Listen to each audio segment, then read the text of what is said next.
अस्सलामुअलैकुम, welcome back to my informative and educational channel ऐसे videos. तो यार ये जो लेटर्स हैं ये कराची वालों के लिए, कराची इंटरव्यू एसपीटी 01 का जो होने वाला है सिंध पुलिस की तरफ से, उससे पहले ये दो लेटर्स निकले हैं। ये दो लेटर्स जो आपको जो ग्रुप में घूमते हुए नज़र आ रहे होंगे, आए आज इसको जो है ना तफसील से पढ़ते हैं और समझते हैं इसके बारे में लिखा क्या है। तो बिना टाइम ज़ाय किए हम वीडियो को करते हैं स्टार्ट। तो यार सबसे पहले मैं आप तमाम को ये बात बताना चाहता हूँ कि लेटर्स जो निकलते हैं वो अफसरान की आपस में एक गुफ्तगू होती है, कम्युनिकेशन का ज़रिया होता है। ठीक है, इसमें आप लोगों के लिए कुछ भी करने को नहीं होता है, आप लोगों के लिए सिर्फ समझने को होता है और नेक्स्ट स्टेप से आगाह रहने के लिए होता है। ठीक है, ये बात तो आपको समझ आ गई होगी। अच्छा, इस लेटर में जो लिखा हुआ है वो इंटरव्यू की जो कमेटियाँ हैं उसके बारे में लिखा हुआ है। जिस तरह देखें ये हेडिंग लगी हुई है, interview committee of south zone. South के जो बच्चे हैं, जो कैंडिडेट्स हैं, उनके जो इंटरव्यू लेंगे ना वो ये कमेटी लेगी। उसके अंदर सबसे जो चेयरमैन होगा, मतलब ये हेड ऑफ़ द कमेटी होगा, वो डीआईजी ट्रैफिक होंगे। उसके बाद जो सेक्रेटरी होंगे वो एसएसपी एवीसीसी होंगे। फिर उसके बाद उसके 4 मेंबर्स होंगे। 4 मेंबर्स भी आपको स्क्रीन पर दिख सकते हैं। एआईजी फॉरेंसिक होगा, एक सीपीएलसी का जो है ना रिप्रेजेंटेटिव होगा, एक पीएचक्यू साउथ जोन का एसपी होगा और एक डीएसपी एडमिन होगा डीआईजी साउथ का। इसी तरह अलग अलग डिस्ट्रिक्ट के अलग अलग जो है ना कमेटी है। अच्छा, ये जो लोग कुछ लोग कंफ्यूज हैं इस चीज़ को लेके कि सर सेंट्रल का नहीं है, तो भाई सेंट्रल, कोरंगी, मलीर ये कहाँ कहाँ आते हैं, ये तमाम डाउट्स इंशाल्लाह इस वीडियो के अंदर मैं आपकी क्लियर कर दूंगा। वीडियो को मुकम्मल एंड तक देखना है। अब इसी तरह नेक्स्ट जो हमारे पास है वो है ईस्ट जोन का। ईस्ट जोन के अंदर आप देखें तो ईस्ट भी आता है डिस्ट्रिक्ट, और मलीर भी आता है और कोरंगी भी आता है। ईस्ट, मलीर और कोरंगी ये तीनों ईस्ट जोन के अंदर आते हैं। ठीक है। अच्छा, ईस्ट जोन जो कैंडिडेट्स हैं ईस्ट जोन के, उनका इंटरव्यू कौन कंडक्ट करेगा? उनका जो हेड ऑफ कमेटी होगा वो डीआईजी सीआईए होंगे। उसके बाद जो सेक्रेटरी होगा वो एसएसपी एवीसीसी होगा। फिर उसके बाद फर्दर मेंबर्स होंगे। इसी तरह आप वेस्ट जोन का देखें तो वेस्ट जोन के अंदर वेस्ट और सेंट्रल दोनों आते हैं, ये याद रखना। सेंट्रल और वेस्ट जोन के अंदर दोनों आते हैं। ठीक है, और वेस्ट जोन का interview DIG CTD head of the committee और बाकी मेंबर्स भी आपको स्क्रीन पर दिख रहे हैं। अच्छा, यहाँ तक तो बात सिर्फ मेंबर्स और कमेटी के समझने की थी, लेकिन जो अगला जो पेज है इस लेटर का उसमें कुछ चीज़ें आप लोगों के लिए भी है, आप लोगों को आगाह करने के लिए हैं। बेसिकली ये तो कम्युनिकेशन अफसरान के बीच में चल रही है, लेकिन ये जो इन्फॉर्मेशन है ये आप लोगों के लिए भी बहुत कारआमद है। अच्छा, नेक्स्ट पेज पर बेसिकली लिखा हुआ क्या है, चलें उसको पढ़ते हैं। लिखा हुआ है the concern heads of zonal interview committee will also form documents verification committee DVC headed by a gazetted officer who shall collect and verify a set of following documents from the candidates before referring them to the interview venue.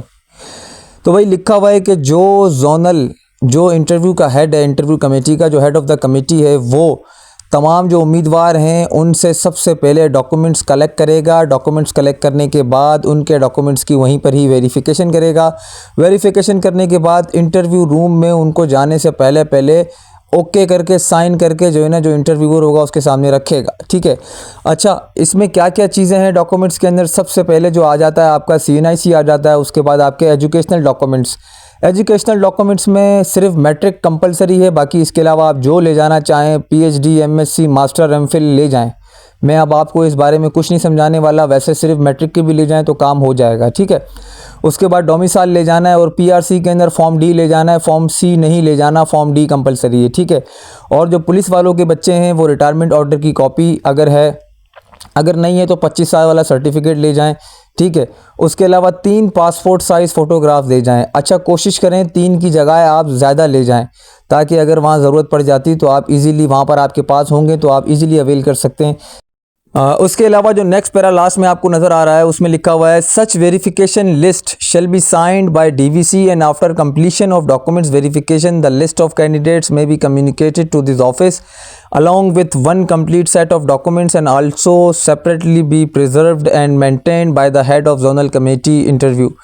कह रहा है कि जो such verification list shall be signed, कह रहा है कि जो वेरिफिकेशन होगी वो डीवीसी की तरफ से, जो डीवीसी का हेड है उसकी जिम्मेदारी होगी कि वो तमाम डॉक्यूमेंट्स की वेरिफिकेशन करके जितने उम्मीदवार हैं उन तमाम के सेट्स, एक सेट्स इस ऑफिस को, मतलब इस ऑफिस का मतलब ये कि जो KPO का जो ऑफिस है, जो साइनिंग अथॉरिटी है, एडिशनल आईजी कह रहा है कि मेरे ऑफिस में आप लोग ये एक सेट कंप्लीट जो है ना लिस्ट बना के प्रॉपर मुझे सेंड करेंगे, मुझे बताएंगे। ठीक है, गुड हो गया। यहाँ तक उम्मीद करता हूँ आपको बात समझ में आ गई होगी।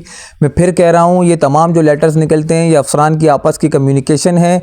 आप लोगों के लिए इसमें करने को कुछ नहीं है। अगर आप लोगों ये करने को जो है वो सिर्फ ये है कि आप लोगों ने सिर्फ समझना है और आगाह रहना है, बस। फर्दर मोर यार, इस लेटर के अलावा एक और लेटर भी जो है ना गर्दिश करता हुआ हमें ग्रुप्स में नज़र आया, उसको भी देखते हैं। अभी आ गया आपकी स्क्रीन पर। ये वाला जो लेटर है ये भी इस ग्रुप्स में गर्दिश करता हुआ नज़र आया। आप देखें इसमें जो है ना वही एडिशनल आईजी कराची रेंज ने जो आपको एड्रेस हुए हुए ऑफिसर्स नज़र आ रहे हैं ना, DIG city, DIG traffic, DIG CIA, इन तमाम को एड्रेस किया है लेटर। और वही बात है कि जो है ना अफसरान की आपस की कम्युनिकेशन है, इसमें आपके लिए करने को कुछ नहीं है। वो जो चेयरमैन जो रिक्रूटमेंट कमेटी के थे ना, जो मेंबर्स थे, जो हेड ऑफ़ द कमेटी थे, उन तमाम को ये लेटर अलग से ड्राफ्ट किया गया है कि इसमें ये लिखा हुआ है, देखें कि आपके सामने स्क्रीन पर आपको ये भी समझा देता हूँ। साउथ जोन का जो इंटरव्यू होगा ना वो 15 तारीख से स्टार्ट है, ठीक है। 15 तारीख से स्टार्ट है, 15 जनवरी 2025, ठीक है। 600 बंदों का इंटरव्यू होगा एक दिन के अंदर, ठीक है। 3 शिफ्टों पर इंटरव्यू डिवाइड किया गया है, फर्स्ट शिफ्ट, सेकंड शिफ्ट और थर्ड शिफ्ट। पहली शिफ्ट 8 बजे सुबह शुरू होगी, फिर दूसरी शिफ्ट 11 बजे शुरू होगी और तीसरी शिफ्ट होगी 2 बजे शुरू। बुध का दिन होगा, मंडे, ट्यूसडे, वेडनेसडे, पीर, मंगल, बुध का दिन होगा, 15 तारीख होगी, इंशाल्लाह आपका इंटरव्यू स्टार्ट हो जाएगा। पहले फेज़ के अंदर साउथ जोन का इंटरव्यू हो रहा है, सही है, साउथ वालों का, फिर उसके बाद साउथ के माली का होगा, फिर उसके बाद साउथ सिटी का होगा। वेन्यू जो आपके टेस्ट का होगा वो होगा तमाम कराची वालों का police headquarter garden. Police headquarter garden सबको पता है कहाँ पर है, ठीक है ना, तो पूछने की ज़रूरत नहीं है। जुबली वाला चौक है, वहाँ से आप अंदर की तरफ आएंगे तो आपको नज़र आ जाएगा। उसके बाद यहाँ देखें ईस्ट जोन के अंदर फिर कोरंगी ईस्ट का स्टार्ट हो रहा है, कब से, 23/1 से। फिर उसके बाद ईस्ट मलिर का स्टार्ट हो रहा है। तमाम जितने भी कराची वाले हैं ना, उन तमाम का सिर्फ साउथ जोन के अंदर पुलिस हेडक्वार्टर साउथ में ही जो है ना इंटरव्यू होगा और कहीं पर नहीं होगा।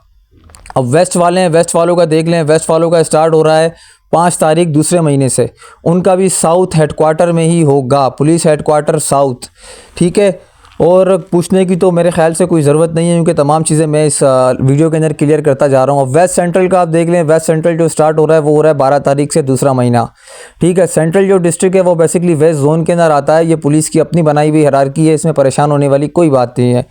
तमाम तर जो इंटरव्यूज़ हैं वो 3 शिफ्टों पर मुश्तमिल हैं, ठीक है ना। एक दिन के अंदर 600 बंदों को ये लोग निपटाएंगे और 200 करके 3 शिफ्टों के अंदर। जो लास्ट में पैरा लिखा हुआ है, चलें उस पर गौर करते हैं। लास्ट जो पैरा लिखा हुआ है उसमें ये बताया गया है कि DSPs admin of DIG west, DIG east and DIG south are nominated as member of interview committees are hereby also responsible to check the essay copies of candidates before presenting the interview committee. कह रहा है कि जो DSP साहिबान हैं waste के, east के और साउथ के, वो भी इंटरव्यू कमेटी के मेंबर्स नॉमिनेटेड हैं और उनकी ये जिम्मेदारी होगी कि वो जो बच्चा ऐसे लिखेगा उनके ऐसे की कॉपी चेक करेंगे उनको इंटरव्यू कमरे में जाने से पहले। मतलब जब आप ऐसे दे देंगे तो आपका ऐसे चेक होकर आपका जो इंटरव्यू ले रहा होगा इंटरव्यूअर उसके सामने टेबल पर पड़ा हुआ होगा, वो आपसे सवाल जवाब भी कर रहा होगा वाइवा के रिगार्डिंग, जो आपके ऐसे की कॉपी है वो भी उसके पास पड़ी हुई होगी। तो वो तमाम मार्क्स आपके ऐसे को देख के, आपके फ़िज़िकल अपीयरेंस, आपके वाइवा के सवालात को, जवाबात को देखकर तमाम मार्क्स आपको देगा, ठीक है। उम्मीद करता हूँ यहाँ तक बात समझ में आ गई होगी। बाकी इंटरव्यू की प्रिपरेशन के हवाले से मैं बहुत सारी वीडियोस ऑलरेडी बना चुका हूँ, तो ये वीडियो भी बनाना बहुत ज़रूरी थी, तो मैंने इस वीडियो पर इसीलिए इतनी मेहनत की और वीडियो को मुकम्मल किया। बाकी उम्मीद करता हूँ यार आपको ये मेरी इन्फॉर्मेटिव वीडियो भी बहुत अच्छी लगी होगी। मिलते हैं नेक्स्ट वीडियो में भाइयों, तब तक के लिए अल्लाह हाफ़िज़।